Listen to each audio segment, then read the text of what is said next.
সত্যব্রত ঋষি বলছেন, নমামীশ্বরম সচ্চিদানন্দরূপম লসত কুণ্ডলঙ্গ কুলে ব্রজমানম যশোদাবি অলু ফলাধাবমানম পরাম কৃষ্ণমত্যম তত দ্রুত ভক্তিয়া। ভগবান আজ মায়ের হাতে লাঠি দেখে ভয় পাচ্ছেন, যিনি অনন্ত, যার কোন ভাগবত যাকে বলছেন প্রথম শ্লোকে, মানে বেদের সূত্র বলছেন,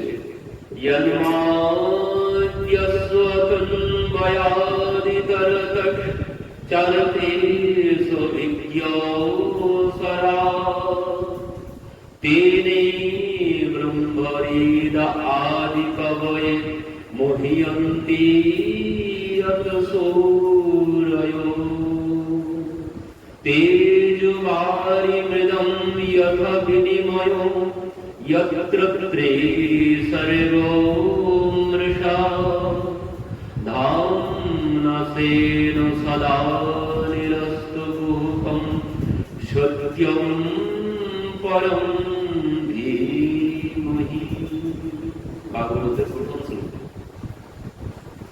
কি বলছেন? জন্মাদ্যস্য অতন্বয়াদিতরতশ্চার্থেষু দ্বিতীয়সরাট। তিনি জন্মাদ্যস্য মানে যার জন্ম আদি অন্ত কোনো কিছু নেই, সেই ভগবান মায়ের হাতে লাঠি দেখে ছুটছেন।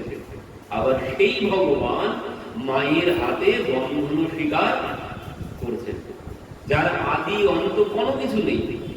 এই জন্য তাকে কি বলা হয়? একটা কথা সবাই তিনি অনাদির আদি গোবিন্দ আমরা বলি। কেন বলি? কারণ তার কোনো আদি অন্ত, মানে তার কোনো শুরু নেই আর তার কোনো শেষ নেই। এই জন্য তিনি আদি।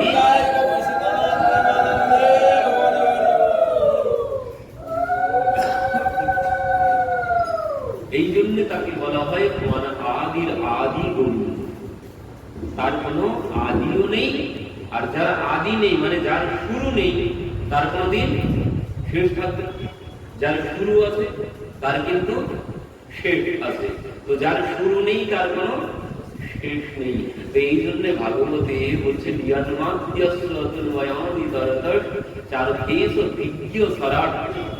তিনি একমাত্র সরাট, তিনি ভিজ্ঞ, তিনি অভিজ্ঞ, তিনি সরাট, তিনি জগতের একমাত্র কর্তা তিনি।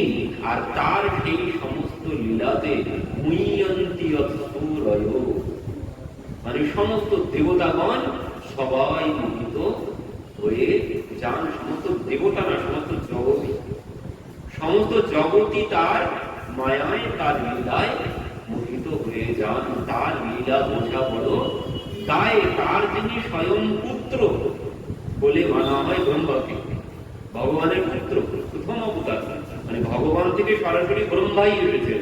আর যে ভগবান ব্রহ্মাকে নিজে সমস্ত জ্ঞান দান করেছেন, যে ভগবান ব্রহ্মাকে নিজে সমস্ত বেদ আদি সর্বশাস্ত্র ব্রহ্মাকেই সবকিছু আগে দিয়েছেন তিনি। আর সেই ব্রহ্মা তিনি মোহিত হয়ে গেলেন তার লীলাতে। সমস্ত জ্ঞান ভগবান এই জন্য ব্রহ্মাকে ক্ষমা করেননি যে আমি তো তোমাকে কোনো জ্ঞান দিতে কম করিনি, কোনো কিছু কম রাখিনি, আমার যা ছিল আমি সব তোমাকে দিয়েছি। তা সত্ত্বেও তুমি আশা করা যায় না, আমি তোমার কাছ থেকে কোনোদিন আশা করতে পারিনি তুমি আমাকে এইভাবে পরীক্ষা করতে যাবে। এই জন্যে ব্রহ্মা এত আকুতি মিনতি করেছিল। সেখানে বলছেন ব্রহ্মা দাঁড়িয়ে দাঁড়িয়ে, অপরাধ ক্ষমা করো প্রভু নারায়ণ, তোমার নাভি কমলে হয়েছে জনম। বলছেন প্রভু আমাকে ক্ষমা করো, আমি বিচার করতে গেলে আমি তোমারই সন্তান, তোমার নাভি পদ্মে আমার জন্ম হয়েছে, আমি তোমারই সন্তান। তো এদিক থেকে বিচার করলে বললেন কোনদিন কোন পিতা তার পুত্রের অপরাধ দেখে না। তো ব্রহ্মা বলছেন ছেলের অপরাধ পিতা না করে গ্রহণ, তুমি মোরে ক্ষমা করো প্রভু নারায়ণ। বলছেন প্রভু আমি তোমারই সন্তান, তুমি আমাকে ক্ষমা করে দাও। ভগবান একবার তার দিকে ফিরেও দাও, একবার ফিরেও তাকাননি, কথা বলা দূরের কথা, একবারও তাকাননি। এই জন্য ব্রহ্মা পরবর্তীতে বললেন উদ্যোর নাপে ব্রহ্মা বুঝিলেন মনে, ক্ষমা নাহি পাইলাম প্রভুর চরণে। তিনি বুঝতে পারলেন যে প্রভু আমাকে ক্ষমা করলেন না। এই জন্য ব্রহ্মা বসে বসে নিজেই দাঁড়িয়ে সেখানে বললেন প্রভু ভুল যখন আমি করেই ফেলেছি, তো এই ভুলের প্রায়শ্চিত্ত আমাকেই করতে হবে। ভুল যখন আমি করেছি, ভুলের প্রায়শ্চিত্ত আমাকেই করতে হবে। তো ঠিক আছে প্রভু, এই ভুলের প্রায়শ্চিত্ত আমি করব। কিভাবে? প্রায়শ্চিত্ত করিব পাপে ধরাই জনমিয়া। প্রভু এই পাপের প্রায়শ্চিত্ত করব, ধরাই গিয়ে জন্মগ্রহণ করব। তো স্বয়ং ব্রহ্মা মোহিত হয়ে গেলেন তার লীলা। ব্রহ্মা কেন? স্বয়ং বলরামজি তিনিও মোহিত হয়ে যান, নিজের ভাইয়ের লীলা তিনিও নিজে বুঝতে পারেন না। ওই যে যখন সেই তাল বলে গিয়ে গাধাকে মারবে, ভগবান গিয়ে মাকে বলছে মা জানো দাদা আজ কি করেছে? কি করেছে? বলছে দাদা আজকে একটা গাধা মেরেছে। মা বলছে হায় হায় হায় বলরাম, তুই এত বলবান, তোর একটু মান সম্মানে লাগলো না, তুই একটা গাধা মেরেছিস। আরে বলে দিলেন আমি আর যাবো না, আমি আর যাবো না তোর সাথে, আর আগামী কাল থেকে আমি আর তোর সাথে যাবো না। তো এবার ভগবান বলছেন আমি তো এটাই চাইছিলাম। পরের দিন কি করলেন? ওই কালীয় দমন করলেন পরের দিন এসে, কারণ দাদা থাকলে কালীয় দমন করা যাচ্ছিল না। তো এই জন্য বলরামজিকে ওইভাবে বাড়িতে রেখে দিলেন। তো তার দাদা পর্যন্ত তার লীলা কোনো কিছু বুঝতে পারেন না। ও তারা তো সব দূরের কথা। পার্বতী দেবী ভগবানকে পরীক্ষা করলেন, ইন্দ্রের পুত্র জয়ন্ত ভগবানকে পরীক্ষা করলেন, ইন্দ্র নিজে গিয়ে পরীক্ষা করলেন। ইন্দ্র নিজে গিয়ে চিনতে পারেননি, গোকুলবাসীকে ঘুরিয়ে মেরে ফেললেন। তার জন্য এক সপ্তাহ ধরে বর্ষা দিলেন। যখন ওই মেঘরা সব ফিরে গেছে, বলছেন প্রভু আমাদের স্টকে তো আর কোনো কিছু নেই। সে কি কথা? তোদের স্টক শেষ হয়ে গেছে, গোকুল তো সব শুকনো ফটফট করছে, জল কোথায় গেল সব? ইন্দ্র নিজে এসে দেখছেন সব শুকিয়ে গেছে। তখন মাত্র বুঝতে পারলেন যে আমি ভুল করেছি। তো সমস্ত দেবতাগণ ভগবানের লীলাতে মোহিত হয়ে যান। তো তার লীলা বোঝা বড় দায়, সবাই বুঝতে পারে না। আর আমরা কি করে বুঝতে পারি? আমাদের তার লীলা বোঝার মতো কোনো কিছুই নেই, কোনো কিছুই নেই তার লীলা। আমরা তার লীলায় আঙুল তুলি আগে, তিনি কেন এই সমস্ত লীলা করতে গেলেন আমরা বুঝতে পারি না বলেই আঙুল তুলি। ভগবান যে লীলা করেছেন, কিসের জন্য লীলা করেছেন? যেমন মা রান্না করে, মা যেমন রান্না করেন, মাকে যদি বলা হয় মা তুমি যে এত সুন্দর পনিরের রসা রান্না করছো, তুমি নিজে খাবে বলে, মা তখন কি বলবে? হায় হায় হায়, ওই কথা বলো না, আমি রান্না করছি আমার পতির জন্য, আমার পুত্রের জন্য, আমার কন্যার জন্য। মা কোনোদিন নিজের জন্য রান্না করে না। যদি পতি পুত্র কন্যা বাড়িতে না থাকে, দুদিন 3 দিন ও রান্না বন্ধ। কার জন্য করবে? তো মা কোনোদিন নিজের জন্য রান্না করে না। ভোজনের পর সুন্দর পনিরের রসা রান্না করেছে, ভোজনের পর দেখা গেল এক কুচও নেই, একটাও নেই। তাতে কি মা কষ্ট পাবে নাকি? মা আরো বেশি করে আনন্দ পাবে যে সবাই ভোজন করে আনন্দ পেয়েছে। এই জন্য মা যদি নাও কিছু থাকে, তাতে মা আরো বেশি আনন্দ পাবে। তো মা কোনদিন নিজের জন্য রান্না করেন না। ঠিক যেমন ভগবান যত লীলা করেছেন, একটাও লীলা নিজের জন্য করেন। সুখদেবজি এই জন্য বললেন অনুগ্রহায় ভক্তানাম মানুষম দেবমাস্থিত ভজতে তাদৃশি ক্রীড়ায়াম ইয়া সুখ্যা তৎপরো ভবে। আমি সমস্ত লীলা করলাম তার জন্য, আমার ভক্তের জন্য, আমার ভক্তকে আনন্দ দেওয়ার জন্য, আমার নিজের জন্য নয়। তো সেই জন্য এখানে বললেন নমামি স্বরম সচ্চিদ আনন্দ রূপম। সেই ভগবানকে আমি প্রণাম করছি যিনি সৎ চিৎ আনন্দ স্বরূপ, যার মধ্যে কি আছে? সৎ মানে সত্য, আর চিৎ মানে চৈতন্য শক্তি, আর আনন্দ। তিনি একমাত্র সত্য।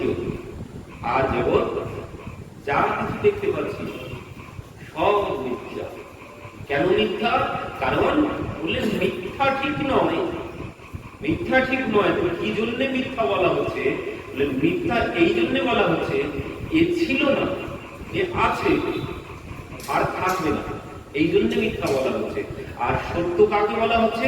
বললেন সত্য বলা হচ্ছে তাকে যিনি ছিলেন, আছেন, থাকবেন, তিনি হচ্ছেন সত্য।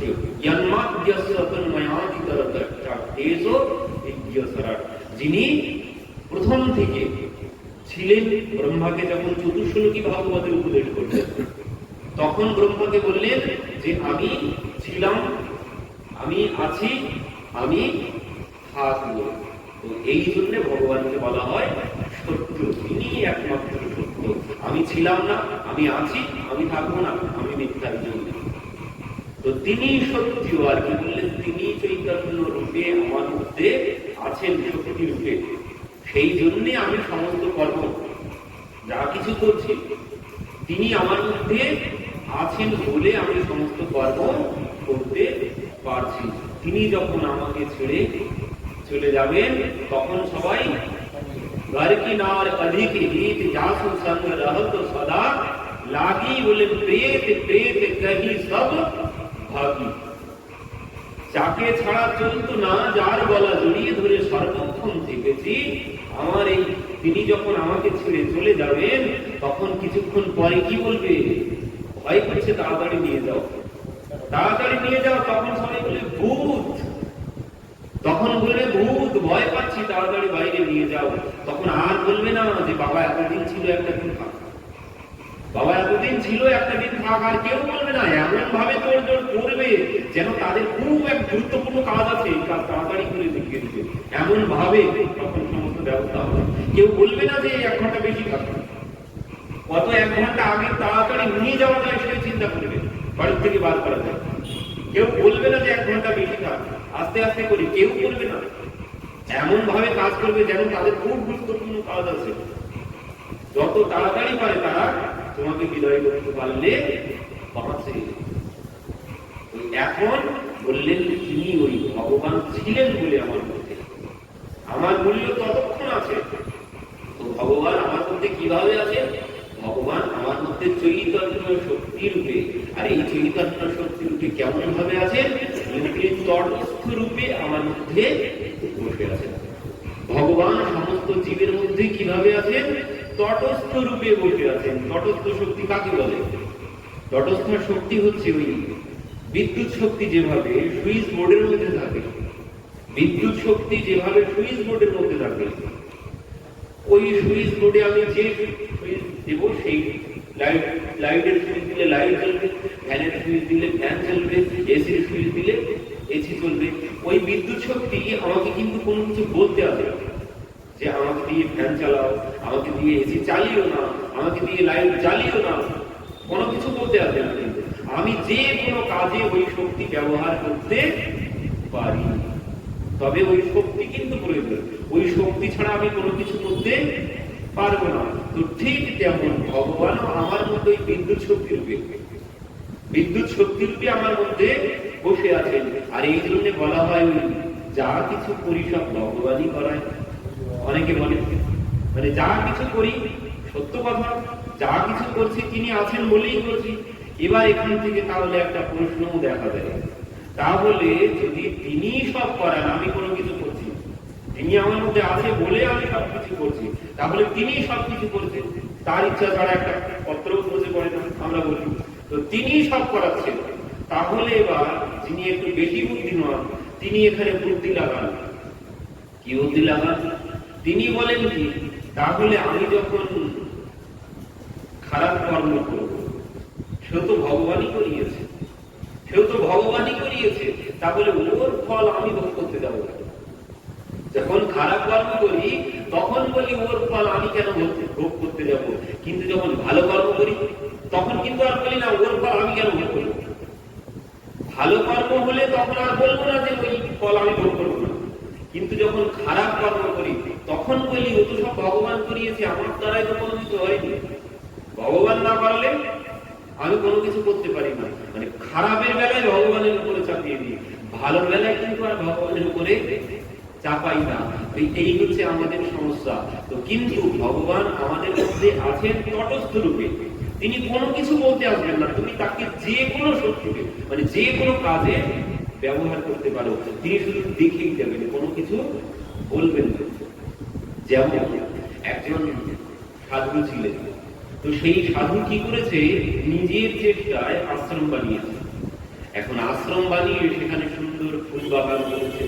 এখন সেই ফুল বাগানে কি হয়েছে, একদিন এক গাভী এসে প্রবেশ করেছে, আর সেই গাভীতে কি হয়েছে, সেই ফুল বাগান সব ছেড়ে পরিষ্কার করে দিয়েছে।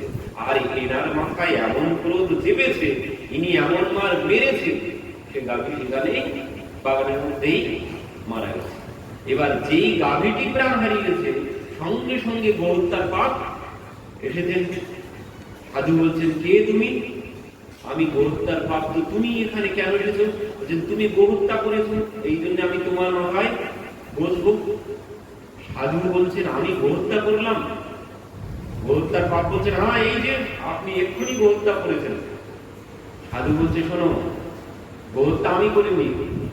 তাহলে গোহত্যা কে করলো?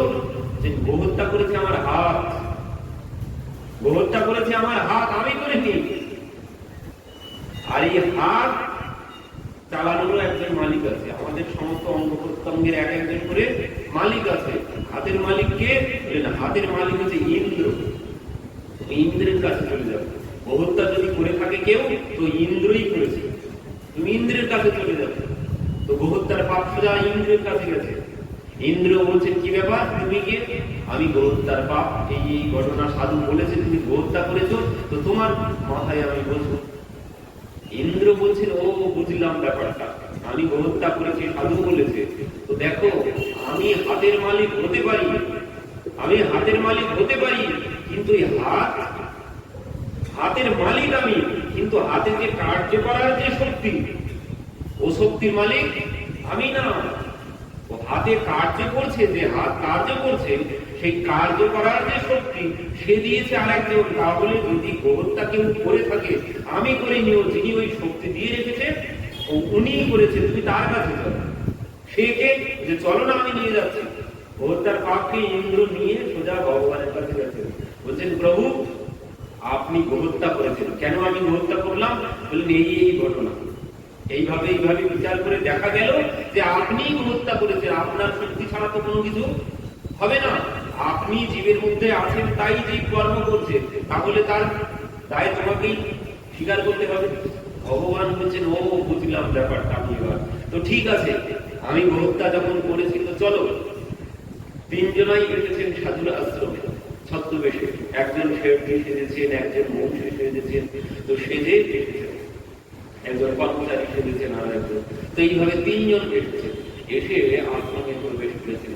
আশ্রমে প্রবেশ করেই সাধু বাবাকে দেখেছেন। সাধুকে দেখে বলছেন, বাহ, এত সুন্দর আশ্রম কিভাবে বানাবেন? সাধু এবার তো বড় বড় করে বলতে শুরু করেছেন, আর বলবেন না, সারা জীবনের পরিশ্রমে সবকিছু আমি এখানে লাগিয়ে দিয়েছি। সারা জীবন পরিশ্রম করে নিজের চেষ্টায় সবকিছু, কারো কাছ থেকে 100 টাকাও আমি নিইনি, সব নিজেই করেছে। বা আপনি নিজেই করেছেন। তো আমাদের শেঠজি তো এমন আশ্রম খুঁজছে, যিনি নিজের চেষ্টায় অনেক আশ্রম বানিয়েছেন, তাকে আমাদের শেঠজি দান দক্ষিণা করেন। তো আপনাকেও তাহলে দান দক্ষিণা করা হবে। তো এত সুন্দর আশ্রমে ঘুরে দেখি, বেরিয়ে আগে দেখে নি। কত সুন্দর বাগান বানিয়েছেন আপনি, তো আপনার বাগানটাও একটু দেখে নি। তো এবার ওই বাগানের মধ্যে ঘুরছেন তিনজন, আর সাধু আছে। সাধুকে বলছেন, বাহ, এত সুন্দর ফুল গাছ কে লাগালো? সাধু বলছেন, আর বলবেন না, ও সব আমি করেছি। গাছের গোড়ায় ঘাস মারা থেকে, সার দেওয়া থেকে, জল দেওয়া থেকে সব আমি করেছি। এই ফুল গাছটা কে লাগিয়েছে? এও আমি লাগিয়েছি, সব আমি করেছি। এমন সময় ঘুরতে ঘুরতে ঘুরতে ঘুরতে সেই গাভী যেখানে পড়েছিল ওখানে গিয়েছে। এবার বলেছেন, এই গাভীটা মরল কি করে, এই গাভীটা কে মেরেছে? তখন বলছেন, না, এই গাভী তো আমি মারিনি। ভগবান এবার লোকটার পাপকে বলছে, দেখো, এতক্ষণ যা যা জিজ্ঞাসা করেছি সব বলেছে আমি করেছি, সব আমি করেছি। এবার যে খারাপটার বেলায় বলছে আমি করিনি। তুমি এর মাথাতেই বসো, এই গরুটা করেছে। তুমি আমার মাথায় বসতে পারতে যদি এ বলতো আশ্রম আমি বানাইনি, ভগবানের ইচ্ছাতে হয়েছে। যদি এই যা কিছু হয়েছে সব আমার মাথায় দিতে পারতো, তাহলে ওর পাপটা আমি নিতাম। কিন্তু ও ভালোটা সব নিজে নিয়েছে, খারাপের বেলায় বলছে আমি করিনি, ও ভগবান করেছে। এই হচ্ছে আমাদের বুদ্ধি। এখানে আমরা এইভাবে বুদ্ধি লাগাই, আর এই জন্য আমাদের কর্মের ফল সবকিছু অবশ্য মেঘ ভক্ত্যপম কৃতম কর্ম শুভম অশুভম, সমস্ত কর্মের ফল আমাকে ভোগ করতে হবে, যদিও ভগবানের ইচ্ছাতেই সবকিছু হচ্ছে, যদিও তিনি করাচ্ছেন, তিনি ছাড়া কোনো কিছু করার শক্তি আমার নেই। তবুও যা কিছু করব তার কর্মফল সব আমাকে এই কারণে ভোগ করতে হবে।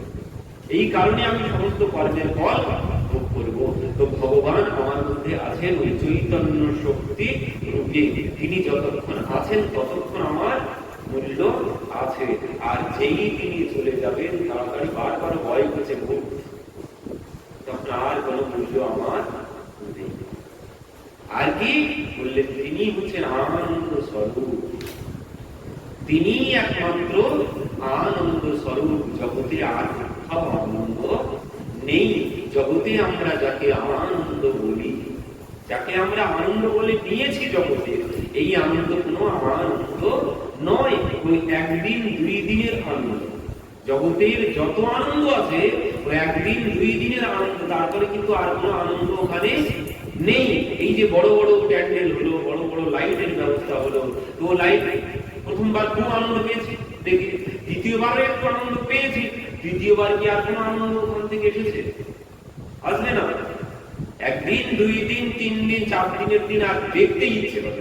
তাই যত বড় প্যান্ডেল হোক আর যত সুন্দর লাইট ব্যবস্থা হোক কেন, জগতের কোথাও কোনদিন আনন্দ নেই। আনন্দ একমাত্র এখানেই আছে, আনন্দ একমাত্র এখানেই আছে।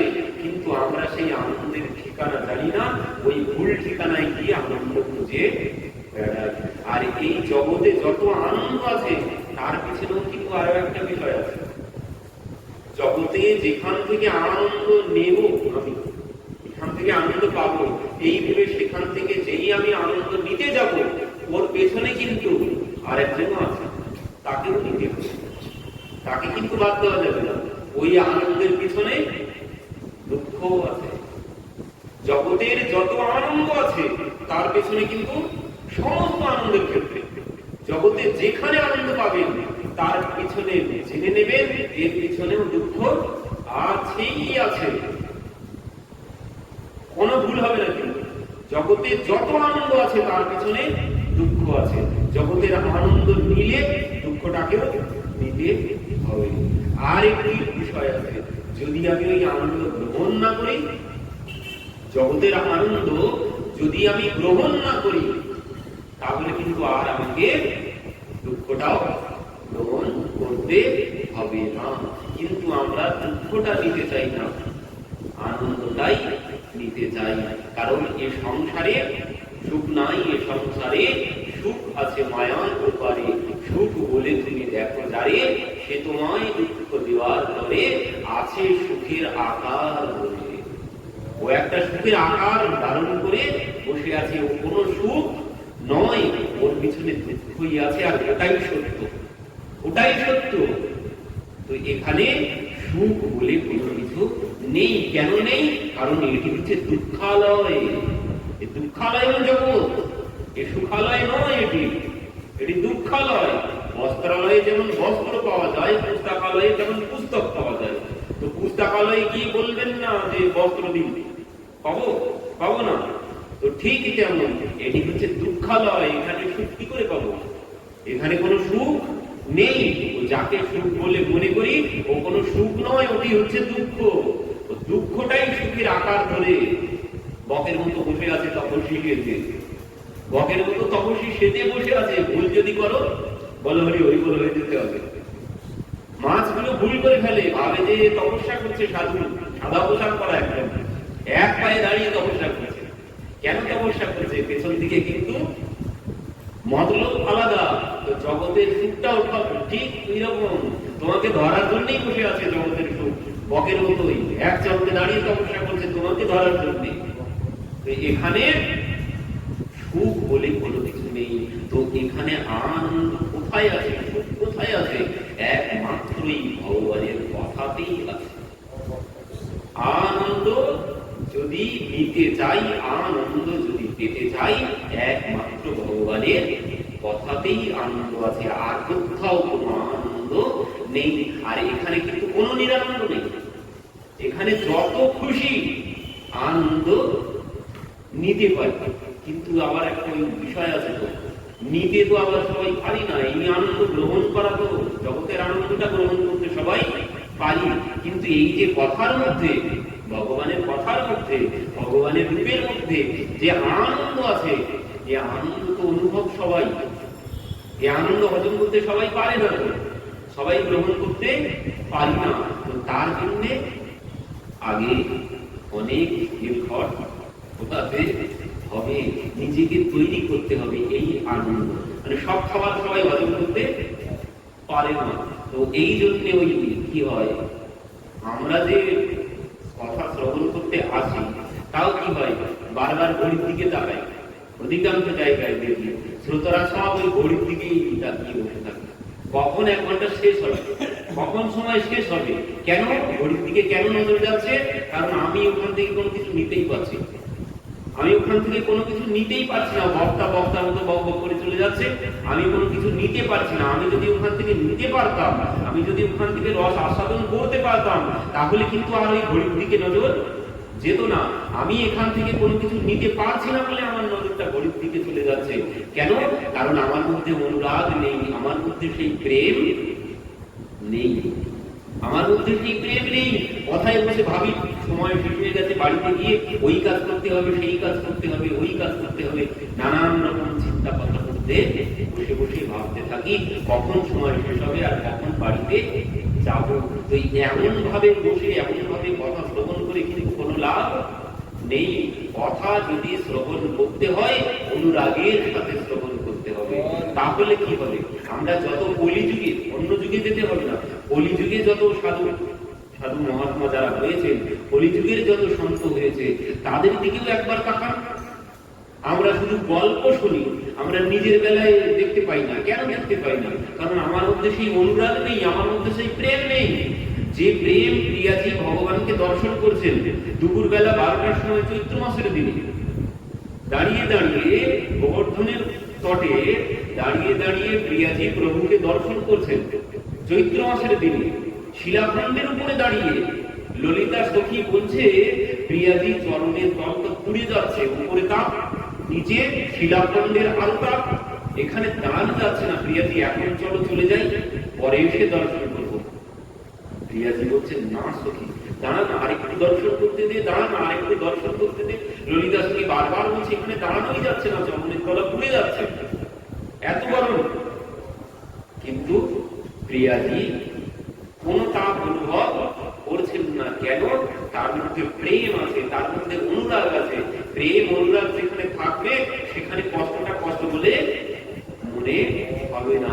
আর এই প্রেম দিয়ে, এই অনুরাগ দিয়ে যদি কথা শ্রবণ করতে পারি, ভগবানের নাম করতে পারি, তখন কিন্তু আর আমার বাড়ির কাজটা আমাকে আর করতে হবে না। যেভাবে ভগবান আমরা দেখতে পাই বর্তমান গ্রন্থে, এই কলিযুগের যে অন্যান্য যুগে বাদ দিলাম, এই কলিযুগে ভগবান তার ভক্তের জন্য যা করেছে, আমার জন্য করেছেন না। কেন? আমার মধ্যে ওই প্রেম নেই, আমার মধ্যে ওই অনুরাগ নেই। আমি বাড়ির কাজটা ভুলতে পারছি না, এখান থেকে গিয়ে বাড়ি আমার এই কাজ করতে হবে, সব রুটিন করে রেখেছি, আমি ভুলতে পারছি না। যদি এখানে বসে ভুলে যেতে পারি, এই কথার মধ্যে ডুবে যদি বাড়ির ওই সমস্ত কথা সব ভুলে যেতে পারি, তো দেখবেন আপনাকে কি ওই কাজ করতে হবে না, ভগবানই এসে সব করে রেখে চলে যাবে। নরসিংহজি পিতার শ্রাদ্ধ করবেন, পিতা শ্রাদ্ধ করবেন, তো সবকিছু বাজার করেছেন আগের দিনে। এবার দিনের দিন কি হয়েছে, ওনার পত্নী রান্না করতে যাবে। এখন সেই রান্না করতে গিয়ে দেখছেন আসল জিনিসটাই আসেনি। কি বলছেন, আপনি তো ঘৃত আনেননি, ঘৃত না হলে লুচি ভাজবে কি করে, ঘি না হলে কোনো কিছুই হবে না, তো তাড়াতাড়ি যাও ঘি নিয়ে এসো আগে। তো নরসিংহজি বলছেন, পয়সা তো যা ছিল সব গতকালই সব খরচ করে রেখেছি, আর তো কানাকড়ি কোনো কিছু নেই, তো এখন কি হবে? তো বলছেন, ঘি না হলে তো কোনো কিছুই হবে না, পিতার শ্রাদ্ধ বাৎসরিক কাজ, আর এটি আমার কর্তব্য, যাদেরকে নিমন্ত্রণ করেছি তাদেরকে ভালোভাবে ভোজন করাতে হবে, তো এখন কি করে কি হবে? তো বলছেন, ঠিক আছে, যখন দরকারি তো ওই ধার করে কারো কাছ থেকে বাকি করে যদি কেউ দেয় চাইবে, তো এসেছে দোকানদারকে বলছেন, ভাই শুদ্ধ দেশি গোমাতার দুধের ঘৃত আছে? তো এনার অবস্থা দেখে দোকানদার বলছে, পকেটে পয়সা আছে? তো বলছেন, পয়সা তো এখন নেই, বাকিকে দাও, পরে দিয়ে দাও। তো বলছেন, ও আমার ঘিয়ের দিনে এইগুলো পড়েছে, কাল রাত্রে চলে গেছে, তাহলে ওই ঘি দিয়ে ব্রাহ্মণ ভোজন করানো যাবে না, সাধুগুরু বৈষ্ণবের ভোজন করানো যাবে না। আর এক দোকানে গেছেন, ওই একই অবস্থা। পরের দোকানে যখন গিয়েছেন, পরের দোকানদার এনাকে চেনেন, এনাকে চেনেন। দোকানদার বলছেন, বাবা আপনি যখন এসেইছেন, ঘি নেবেন, ঠিক আছে আমি ঘি দিয়ে দেবো, তবে বাবা একটা ভজন শোনান, আপনি তো খুব সুন্দর ভজন গাইতে পারেন, আমি শুনেছি আমার পত্নী আপনার বাড়িতে যায় প্রত্যেক দিন ভাগবত কথা শুনতে আপনার মুখে, তো আপনি নাকি খুব সুন্দর ভজন গান, তো বাবা যখন এসেইছেন তো একটা ভজন গিয়ে শোনা, তারপর আমি গিয়ে দিয়ে দেবো, আপনি নিয়ে চলে যাবেন। তো ইনি এবার ভক্ত মানুষ, প্রেমী ভক্ত, ইনি তো গাইতে শুরু করেছেন একের পর এক, একটা হোক বাবা খুব সুন্দর হয়েছে, বাবা আর একটা হোক, এই আরেকটা হোক, আর একটা হোক, হতে হতে ইনি ওই গাইতেই শুরু করেছেন, মেরা কোই না সাহারা বিনু তেরে ঘন শ্যাম সাবরিয়া মেরে, মেরা কোই না সাহারা বিনু তেরে ঘন শ্যাম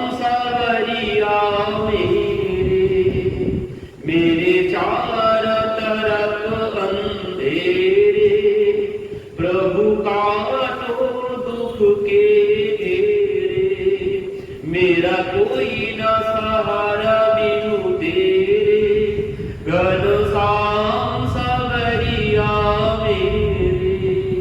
এদিকে গাইতে গাইতে ও সব কাজের কথা সব ভুলে গেছে, দুপুর গড়িয়ে গেছে, দোকানদার শুনেই যাচ্ছে আর মাল দিয়ে যাচ্ছে, ওনার আর খেয়াল নেই, উনি তো আগে থেকে গিয়ে গরুটা ওনাকে দিয়েই দিয়েছেন, দিয়ে উনি ওনার কাছে ওদেরকে মাল দিচ্ছেন, আর ইনি ওই প্রেমে সব ভুলে গেছে, ওইভাবে গিয়েই চলেছে, বেলা গড়িয়ে গেছে, ওদিকে যাদেরকে নিমন্ত্রণ করা হয়েছিল তারা তো সব দলে দলে এসেছে।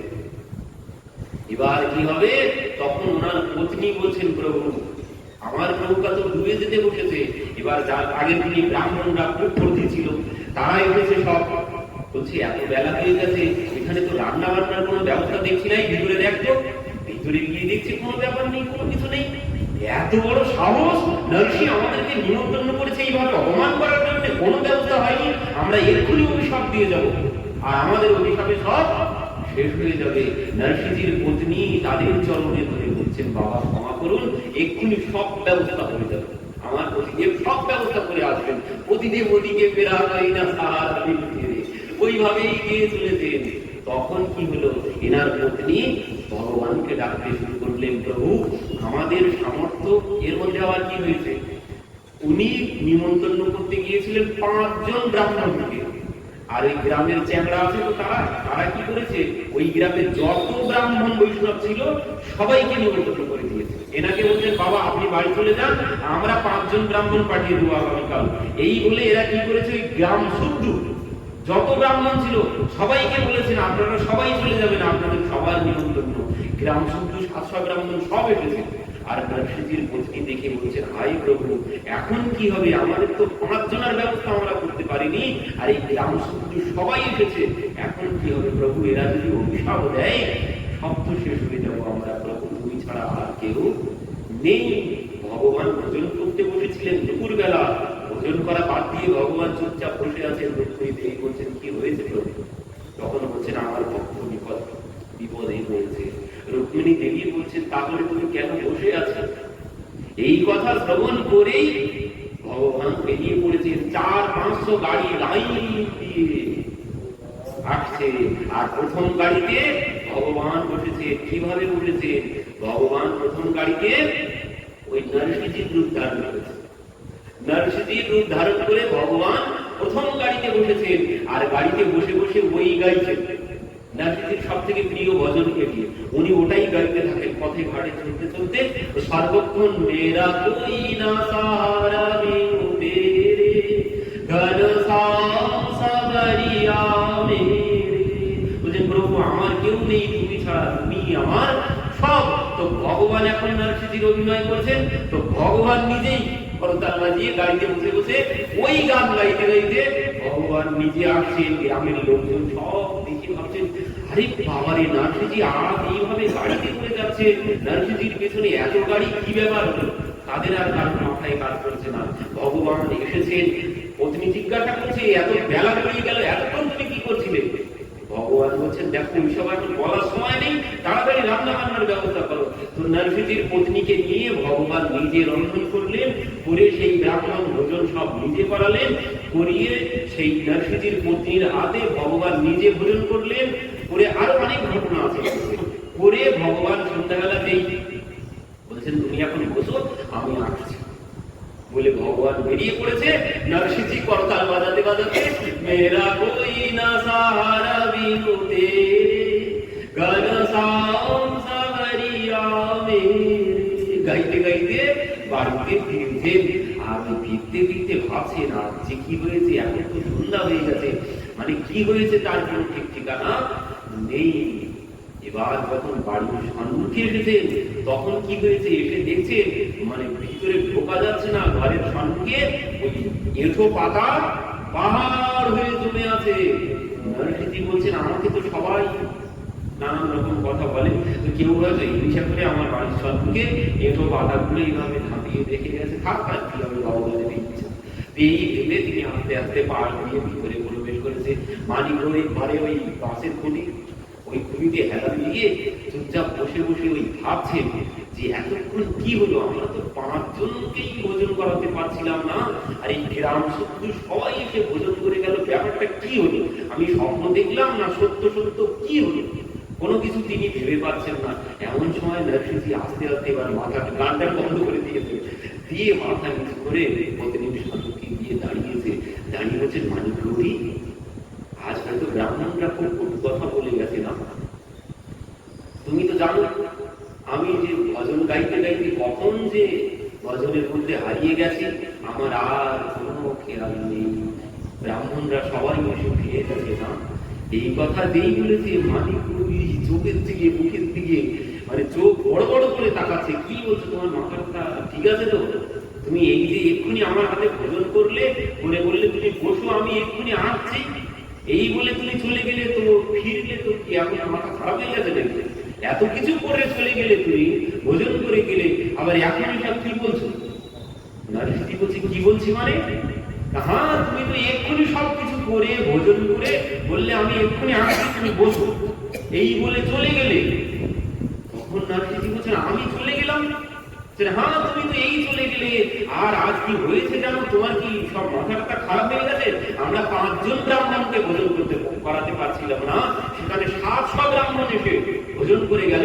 আর কি তাদেরকে ভোজন দক্ষিণা তুমি দিয়েছো 50টা করে সোনার মোহর, সবাইকে এক এক জনকে। তারা তো দুহাত ধরে আশীর্বাদ দিতে দিতে চলে গেল। আর আমি তো বসে বসে সেটাই ভাবছি, যা এখন হলো দেখলাম, সেটি স্বপ্ন দেখলাম না সত্য হলো, এটাই তো বুঝতে পারছি না। তোমার কি মাথাটা খারাপ হয়ে গেছে, তুমি কি বলছো? তখন নরসিংহী বলছেন, মানিক গৌরী, আমি সত্যি বলছি, তুলসীর মালা ছিঁড়ে বলছি, আমি কোনো কিছুই জানি না। আমি তো সেই দোকানে ঘি আনতে গিয়ে সেখানে প্রভুর নামে মগ্ন হয়ে গিয়েছিলাম, আমি এখন এলাম। মানে গৌরী বলছে, তুমি সত্য বলছো, তুমি এখন এলে? তাহলে এত কিছু যে হলো সে কে করলো? তখন নরসিংহী জিজ্ঞাসা করেছেন সে কেমন ছিল, মানিক গৌরী সব বর্ণনা দিচ্ছেন। তখন নরসিংহী বলছে, হায় হায় হায়, সে আমাদেরকে এইভাবে ঠকিয়ে চলে গেল। এই কথা শ্রবণ করে মানিক গৌরী বলছেন, হায় না मैं ना पहचानी। বলছে, প্রভু আমার মতো হতভাগী আর জগতে কেউ নেই, তুমি এসে এত কিছু করে গেলে আমি তোমাকে চিনতে পারলাম না। দুইজন আছাড় খাচ্ছে দোকানে করে। মানিক গৌরী বলছেন, আমাকে প্রভু ঠকিয়েছেন। নরসিংহী বলছেন, না, তোকে ঠকাইনি, আমাকে ঠকিয়েছে। মানিক গৌরী বলছেন, না, ঠকেছি আমি, কারণ তুমি তো তাকে দেখোনি, আমি পেয়ে তাকে হারিয়েছি। আমি পেয়েছি কিন্তু তাকে চিনতে পারিনি, সে আমাকে ঠকিয়ে গেছে। দুইজন আষাঢ় খাচ্ছেন উঠানে করে। এইভাবে ভগবান লীলা করে যান। যদি মগ্ন হতে পারি, যদি অনুরাগ থাকে, যদি প্রেম থাকে, আজও করে যান, থালা বাসন মেজে যান। এই কলিযুগের একজন ছিলেন, তিনি তার শাশুড়ি মা ওই মানে সবসময় তাকে নানান রকম অত্যাচার করতো, ভগবানের নামে যেতে দিতেন না। তো একদিন কি হয়েছে, ভগবান মানে সে তো পা দিয়ে নামের বল যাচ্ছে, আর সে বাসন মাজতে মাজতে বসে বসে ভাবছে, আহা, আমি যদি ঠাকুরের নামে গিয়ে একটু নাচতে পারতাম। এমন সময় শাশুড়ি মা এসেছে, বৌমা তুমি যেতে চাও? এই কথা যেই বলেছে, আমার শাশুড়ি মা তো এমন কথা কোনোদিন বলে না। আমার শাশুড়ি মা তো এমন কথা বলে না। শাশুড়ি মার মুখের দিকে তাকিয়ে হচ্ছে না, হ্যাঁ আমি যেতে চাই, তো চলে যাও চলে যাও, পরে এসে ধুয়ে দিও থালা বাসন, পরে এসে ধুয়ে দিও। সে চলে গেছে, সে ওদিকে নাচছে ভগবানের নামে, আর এদিকে ভগবান কি করেছেন, পরবর্তীতে তারই রূপ ধারণ করে সেই এসো থালা বাসন সব তিনি ধুয়ে দিয়ে গেলেন। ভগবান কি না পারেন, সব পারেন, কিন্তু আমার জন্য তিনি কোনো কিছু করেন না। আমি বিশ্বাসই করতে পারি, কেন? আমার মধ্যে ওই প্রেম নেই, আমার মধ্যে ওই অনুরাগ, অভাব লেখা। এই অনুরাগ ছাড়া, বিনু প্রেম সে না মিলে নন্দ লালা, প্রেম ছাড়া ভগবানকে পাওয়ার কোনো পথ নেই। তো এই জন্য চাই প্রেম। তো ভগবান কি?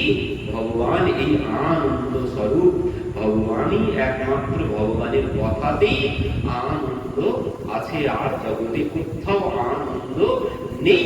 কিন্তু আমরা দুঃখের বিষয়, এই আনন্দ অনুভব করতে, আস্বাদন করতে পারি না। কেন পারি না?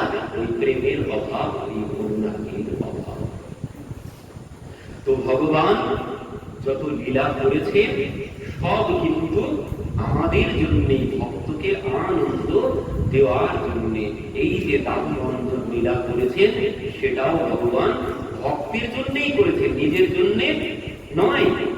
ভগবান যে রাস লীলা করেছেন, যে লীলা নিয়ে আমাদের মনে, সবার মনে একটি জিজ্ঞাসা ছিল, সব থেকে বড় জিজ্ঞাসা ছিল রাস লীলা। তো সে লীলাও ভগবান ভক্তের জন্য করেছেন, এখানে নিজের জন্য তিনি কোন লীলা করেননি। রাসলীলা প্রসঙ্গে আমাদের বড় প্রশ্ন জাগে, জিজ্ঞাসার চিহ্ন জাগে। কেন?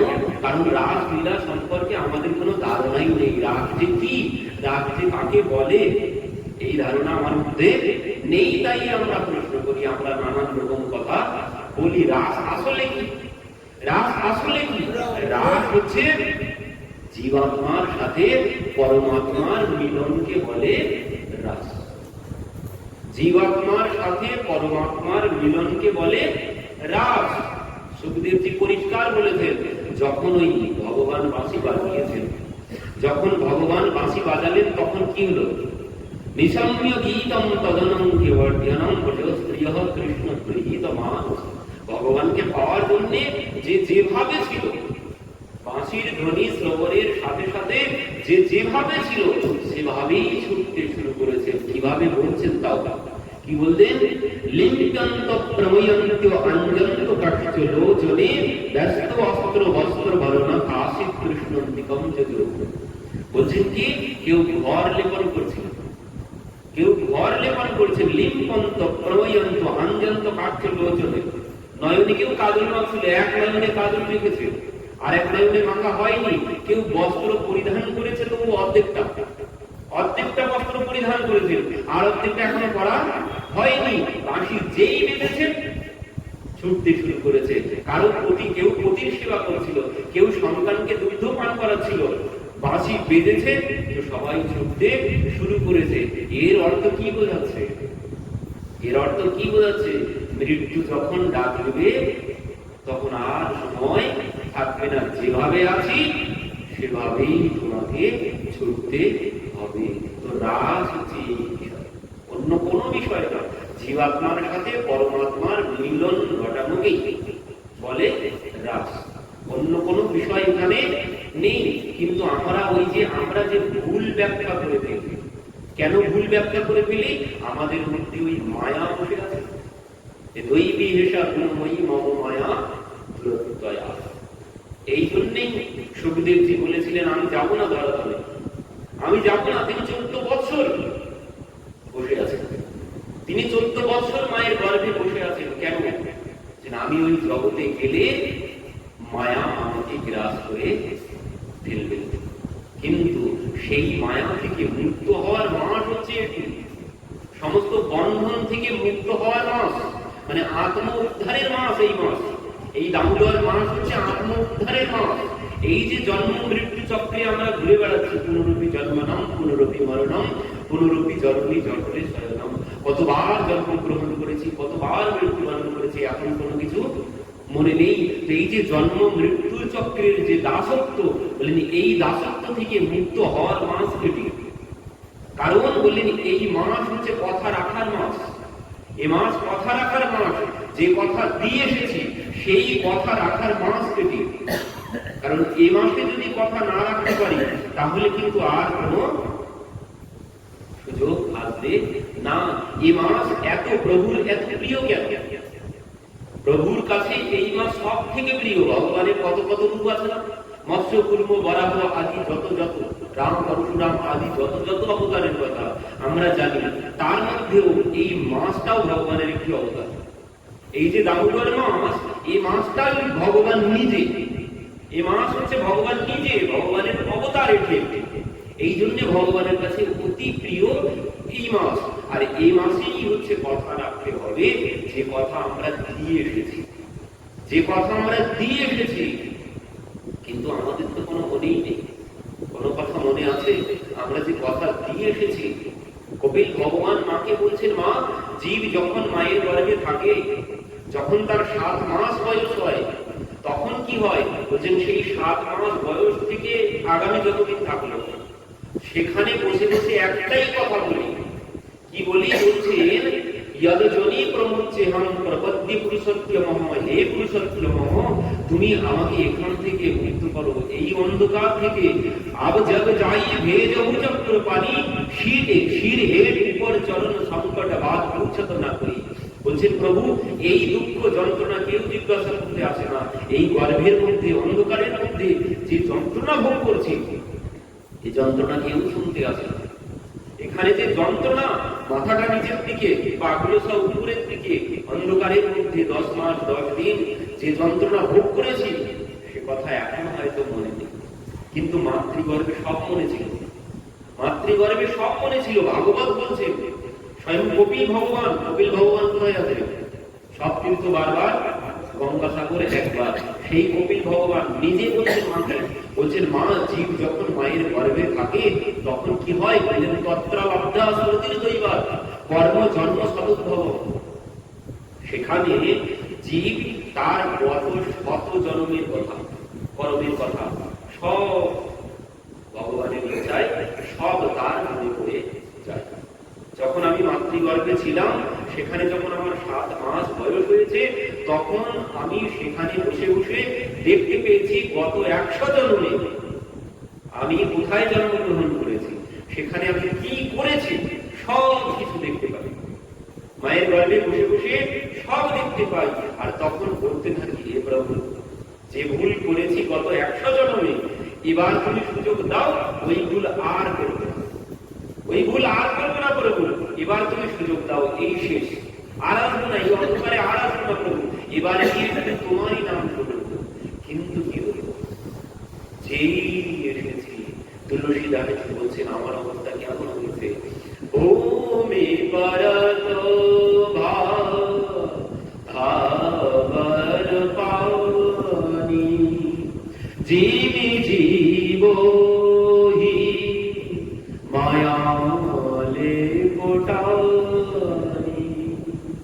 বলছেন আমাকে মায়া এসে ঘিরে ধরেছে, মায়া এসে আমাকে ঘিরে ধরেছে, আর কোনো কিছু মনে নেই, যেই এসেছি সব ভুলে গেছে, আমি কে আর আমার কে, আমি কি জন্য এসেছি, কোথা থেকে এসেছি, সেসব আর কোনো কিছু মনে নেই, আমার সমস্ত সত্তা আমি সব হারিয়ে ফেলেছি। যেভাবে ওই বৃষ্টির ফোঁটা এক্ষুনি পড়লো, তো ওই যে বৃষ্টির ফোঁটাগুলো যতক্ষণ না ভূমিয়ে স্পর্শ করেছে ততক্ষণ কিন্তু একদম স্বচ্ছ পরিষ্কার নির্মল ছিল, কিন্তু যেই মাটিতে পড়েছে আর কি পরিষ্কার আছে, আর পরিষ্কার নেই, সে কাদার সাথে মিশে কাদা হয়ে গেছে।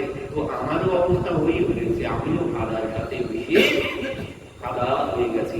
যতক্ষণ মায়ের গর্ভে ছিলাম ততক্ষণ পরিষ্কার ছিলাম, কিন্তু যেই ভূমিতে এসে পড়েছি, এখন হইয়া মায়ার দাস করি না বিলাস, তোমার স্মরণ গেল। আমি যে রামদাস, আমি যে কৃষ্ণ দাস, সে সব ভুলে গেছি। আমি এখন নাতির দাস, নাতনির দাস, পতির দাস, পত্নীর দাস, পুত্রের দাস, অর্থের দাস। আমি যে রামদাস, আমি যে ভগবানের দাস, সে সমস্ত কথা আজ আমার কোনো কিছু মনে নেই। তুই এই যে কথা দিয়ে এসেছিলাম, সেই কথা রাখার প্রমাণ হচ্ছে এই মাসে ভগবান বললেন, তুমি 11 মাস আমি তোমাকে ছেড়ে দিলাম, কোনো কিছু আমি দেখতে আসবো না, কিন্তু এই মাসে কিন্তু ছাড়াছাড়ি নেই, কোনো ছাড়াছাড়ি নেই, কোনো ডিসকাউন্ট এখানে দেওয়া হবে না, মানে কোনো ছাড় দেওয়া হবে না। মানে ছাড় কোথায় দেওয়া হবে, বলছেন যদি তুমি পুণ্য কর্ম করো, আমার নাম যদি করো, একবার করলে তোমাকে 100 বারের ফল দিয়ে দেবে, একবার করলে 100 বার আমার নাম করার ফল তোমাকে দিয়ে দেবো, কিন্তু অসৎ কর্ম করলে তারও কিন্তু ফল 100 বার হবে। তো এই মাস বললেন, এই মাসে যার এই সনাতন ধর্মে জন্ম হয়েছে, তাকে কিছু না কিছু ভগবানের জন্য পরিশ্রম করতেই হবে। এই মাসে ভগবানকে তুলতে হয় না, এই মাসে ভগবান নিজেই উঠে বসে থাকেন আমার জন্য কে কি করছে দেখার জন্য। রাত 3টার সময় তিনি নিজে উঠে যান, উঠে গিয়ে দেখতে থাকেন আমার জন্য কে কি করছে, কারণ এই মাসে পরিশ্রম সবাইকে করতেই হবে, কারণ কথা দিয়ে এসেছে। আর ভগবানের সব থেকে প্রিয় মাস, ভগবান বললেন 11 মাস তোমাকে ছেড়ে দিলাম, কিন্তু এই মাসে তুমি যে কথা দিয়েছো, ওই কথা তোমাকে রাখতে হবে, কিছু না কিছু পরিশ্রম আমার জন্য করতেই হবে, না করলে কিন্তু আর এই সুযোগ আর আসবে না, এই সুযোগ আর আসবে না। আমরা বলি 84 লক্ষ জনি ভ্রমণ করে তারপর মনুষ্য শরীর, বলে না, 84 লক্ষ কোটি জনি ভ্রমণ করলেও তোমাকে আর এই সুযোগ দেওয়া হবে না। এবার তোমাকে ওই হিংস্র পশু পাখি হয়ে থাকতে হবে। যদি ওই হিংস্র পশু পাখির মতো সব ভোজন করে গেলাম, জীবগুলোকে সব ভোজন করে গেলাম, তাহলে তোমাকে ওই হিংস্র পশু পাখির জনিতেই যেতে হবে, গিয়ে ঘুরে ঘুরে মরো, আর এই মনুষ্য শরীরে তোমাকে আর দেওয়া হবে না। যারা কিছুই না করে, যারা অখাদ্য মানে মন্দটা খায়, ভালোটা বাদ দিয়ে ভালো মন্দ খায়, বললেন ওই ভালো মন্দ যারা খায় সারা বছর, তারা যদি আমার জন্য কিছু না করে, শুধুমাত্র যদি এই মন্দটা বাদ দিয়ে এই মাসে ভালোটা গ্রহণ করে, তাকেও আমি মুক্ত করে দেব, নিজে বন্ধন স্বীকার করবো। ভক্তের হাতে আমি এই মাসে সামান্য একটু পরিশ্রম যদি কেউ আমার জন্য করে, তো আমি তার হাতে বন্ধন স্বীকার করবো, তার কাছে আমি বাধা করে যাব। আর কি করব, বলেন তার হাতে বাধা পড়ে তার সমস্ত বন্ধন আমি খুলে দেব, তার আর কোনো বন্ধন থাকবে না। তো এই মাসেই সেই সুযোগ আছে, এই জন্ম মৃত্যু চক্রের যে বন্ধন, ওই বন্ধন থেকে মুক্ত হওয়ার একটাই সুযোগ এই মাস।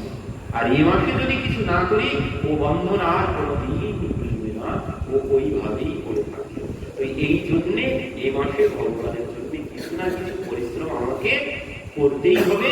আর যদি না করা হয় সুরদাসজি বলছেন मौसम कन कुटिल फल कामी जही तन दियो ताही बिसरायो ऐसो निमो खारा। প্রভু আমার মতো নিমো খারাপ আর কেউ নেই।